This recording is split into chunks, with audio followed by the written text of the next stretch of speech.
লিবিয়ার বেনগাজি শহর, যে শহর একসময় কেঁপে উঠত বোমার শব্দে, সেখানে হঠাৎ আবির্ভূত হলেন এক সৌম্য দর্শন ব্যক্তি। লম্বা দাড়ি, মাথায় পাগড়ি, মুখে সবসময় লেগে থাকত পবিত্র কোরআনের আয়াত। নাম তার আবু হাফস।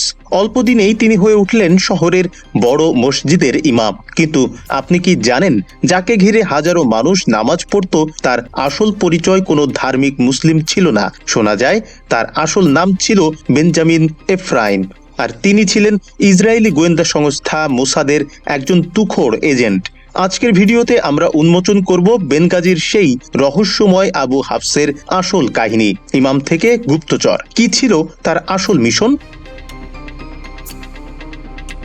2011 সাল, মুয়াম্মার গাদ্দাফির পতনের পর লিবিয়া যখন আগ্নেয়গিরি, ঠিক সেই সময় বেনগাজিতে দেখা মেলে আবু হাফসের। তার আরবি উচ্চারণ এতই নিখুঁত ছিল যে কেউ কল্পনাও করতে পারেনি তিনি লিবিয়ার বাইরের লোক।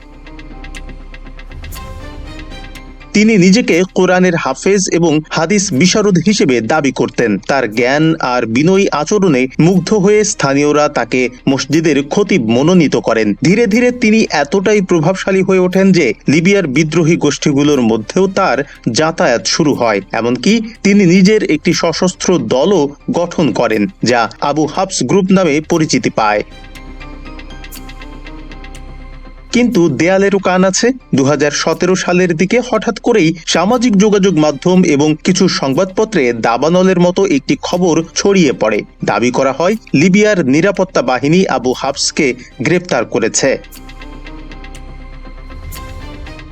আর তদন্তে বেরিয়ে আসে পিলে চমকানো তথ্য। জানা যায় এই আবু হাফস আসলে লিবীয় নন। তিনি একজন ইহুদি এবং মোসাদের স্পেশাল ইউনিটের সদস্য।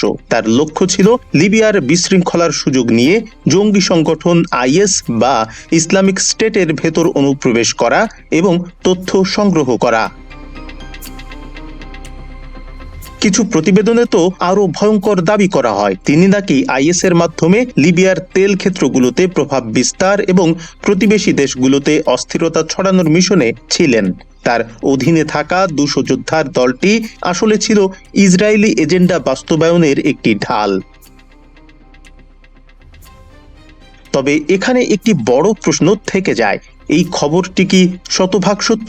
লিবিয়া বা ইসরায়েলের সরকার কি কখনো এটি আনুষ্ঠানিকভাবে স্বীকার করেছে? Fact check. সত্যি বলতে আল জাদিদ বা স্পুটনিকের মতো কিছু আন্তর্জাতিক গণমাধ্যম এই খবরটি প্রচার করলেও এর সপক্ষে কোনো দালিলিক প্রমাণ বা গ্রেফতারের ভিডিও আজ পর্যন্ত জনসম্মুখে আসেনি। অনেক বিশ্লেষক মনে করেন এটি গাদ্দাফি পরবর্তী লিবিয়ায় গোয়েন্দা সংস্থাগুলোর একে অপরকে ঘায়েল করার একটি প্রোপাগান্ডা বা সাইকোলজিক্যাল ওয়ারফেয়ার হতে পারে। তবে লিবিয়ার সাধারণ মানুষ মনে করেন আবু হাফস এখনো এক জীবন্ত রহস্য।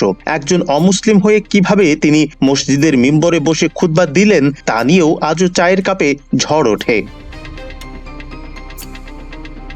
আবু হাফস কি সত্যিই মোসাদ এজেন্ট ছিলেন, নাকি একটি যুদ্ধবিধ্বস্ত লিবিয়ার হাজারো গল্পের মধ্যে একটি গুজব মাত্র?